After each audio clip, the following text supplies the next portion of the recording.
ನನ್ಗೆ ಬುದ್ಧಿ ಹೇಳಕ್ ಬರ್ಬೇಡ. ನನಗ್ ಗೊತ್ತು ನಾನೇನ್ ಮಾಡ್ತಿದ್ದೀನಿ ಅಂತ. ಅಂಕಿತಾ, ನೀವೇನ್ ಹೇಳ್ತಿದ್ದೀರಾ ಅಂತ ನನ್ಗೆ ಅರ್ಥ ಆಗ್ತಿಲ್ಲ. ಅನುಭವಿಸೋದು ಅಂದ್ರೆ ಏನು? ನೀವು ಮಾಡೋ ತಪ್ಪಿಂದ ಎಲ್ಲ ಸರಿ ಹೋಗೋದು ಅಂದ್ರೆ ಏನು? ಪದ್ಮಿನಿ, ಇವತ್ತು ನಾವು ಮದುವೆ ಆಗಿದ್ದೀನ, ಸುಮ್ಮನೆ ಕಿರಿಕಿರಿ ಮಾಡ್ಕೊಳ್ಳೋದು ಬೇಡ. ಬಾ, ಎಲ್ಲಾದ್ರೂ ಹೊರಗಡೆ ಹೋಗೋಣ. ಧೈರ್ಯ ಇಲ್ದಿರೋರೆ ಹೀಗೆ ಹೇಡಿ ತರ ಬಿಟ್ಟು ಹೋಗ್ತಾ ಇರ್ತಾರೆ.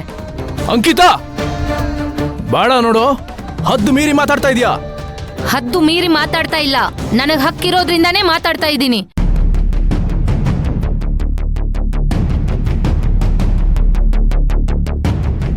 ನಾನು ನನ್ನ ಮಗ ತುಂಡು ಪ್ರೀತಿಗೋಸ್ಕರ ಇಲ್ಲಿ ನಾಯಿ ತರ ಬಿದ್ದಿರ್ಬೇಕಾ?